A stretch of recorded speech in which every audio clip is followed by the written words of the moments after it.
ایک دوست نے اپنے دوسرے دوست سے قرض لیا اور قرض لینے کے بعد جو ٹائم تھا وہ پورا ہو گیا. اب پیسے اس نے نہیں لوٹائے. بڑی کوشش کی اس نے کہ بھائی میری رقم واپس دے دیں, اس نے نہیں دیا. اب وہ یہ کیس لے کر عدالت میں چلا گیا اور جج صاحب سے جا کر اس نے کہا کہ اس نے میرے پیسے دینے اور یہ میری رقم نہیں لوٹا رہا. تو جج صاحب نے کہا کہ تمہارے پاس 30 دن ہیں, ود ان 30 days تم نے اس کے پیسے واپس لوٹانے ہیں ورنہ پھر تمہارے خلاف فیصلہ ہو جائے گا. تو وہ شخص گھر گیا. اب اس نے کیا کیا, اس نے صبح سے لے کر شام تک درود پاک پڑھنا شروع کر دیا.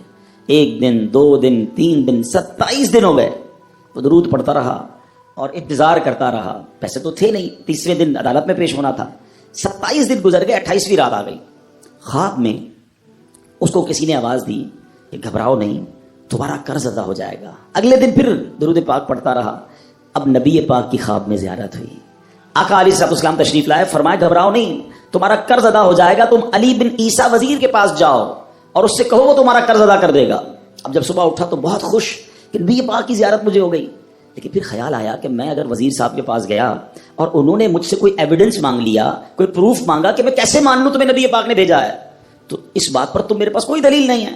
اب 30ویں رات آ گئی, آخری رات ہے, صبح عدالت میں جانا ہے. درود پاک پڑھتے پڑھتے سو گیا. سرور کائنات علیہ السلام نے خواب میں پھر کرم فرمایا. فرمایا علی بن عیسیٰ وزیر کے پاس جاؤ, وہ تمہارا قرض ادا کر دے گا. کہ حضور میں چلا تو جاتا, مگر اگر وہ مجھ سے کوئی پروف مانگتا, کوئی ایویڈنس مانگتا تو میں کیا جواب دیتا.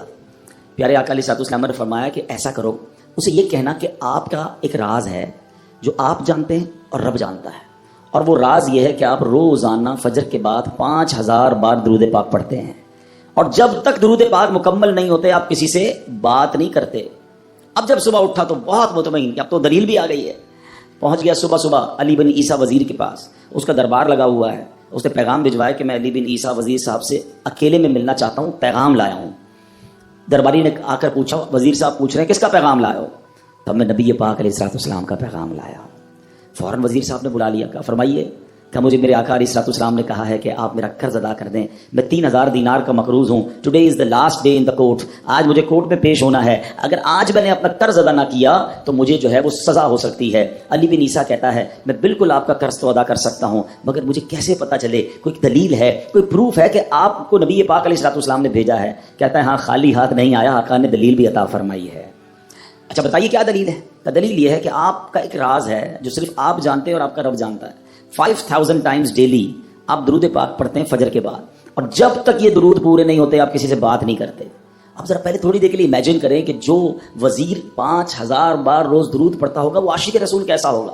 اس کی تو لاٹری نکل آئی نا, وہ تو خوشی سے جھوم اٹھا, کہتا ہے مرحبا یا رسول اللہ, میرے درود پاک قبول ہو گئے, بہت خوش. اب ابھی بیٹھے ہیں آپ, کمرے میں گیا, واپس آیا اور 3000 نہیں 9000 دینار لے کر آیا.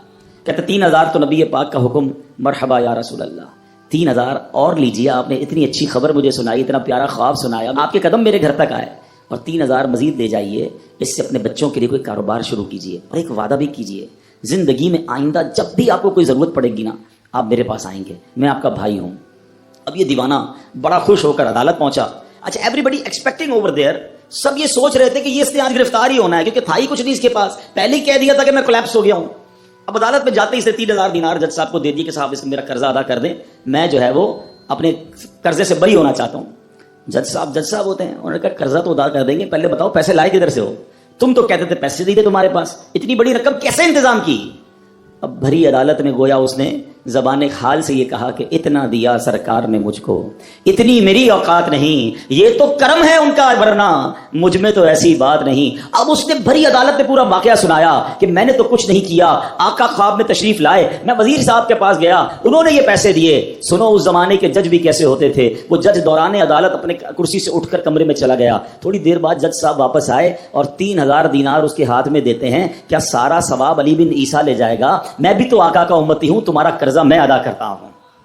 اچھا اب جس نے کیس کیا تھا, سبحان اللہ, کیا ماحول تھا, کیا انداز تھا, کیا دل تھے, وہ بھی تو دیکھ رہا ہے. کہتا ہے میں بھی تو آقا کا امتی ہوں, رکیے ذرا, کاغذ قلم دیجئے, بندے کو میں قرضہ ہی معاف کر دیتا ہوں.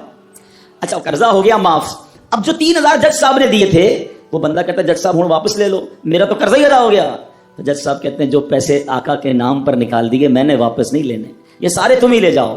اب یہ 12000 دینار لے کر یہ عاشق رسول جھومتا ہوا اپنے گھر پر جا رہا ہے. اے میرے پیارے اسلامی بھائیوں, ایک رات پہلے ایک سنگل پینی اس کے پاس نہیں ہے، اور اگلے دن 12,000 دینار ہیں۔ درود پاک وہ وظیفہ ہے جو دل سے پڑھا جائے تو سبحان اللہ یہ مصیبتوں کو ٹالنے والا وظیفہ ہے، یہ پریشانیوں کو دور کرنے والا وظیفہ ہے۔ اور یہ میں نہیں کہہ رہا، خود سرور کائنات علیہ الصلوۃ والسلام کی حدیث ہے جس کا مضمون ہے کہ جو پریشانیوں میں ہو، جو مصیبتوں میں ہو، اس کو چاہیے کہ مجھ پر درود پڑھے، کہ درود پریشانیوں کو لے جاتا ہے، مصیبتوں کو لے جاتا ہے۔ ایک شاعر نے کیا خوب لکھا ہے اور واقعی حق لکھا ہے، ہر درد کی دوا ہے صلی علی محمد، ہر درد کی دوا ہے صلی علی محمد، تعویذ ہر بلا ہے صلی علی محمد۔ تو ہمیں چاہیے، خاص طور پہ ربیع الاول کا مہینہ ہے، کثرت سے درود پاک پڑھیں۔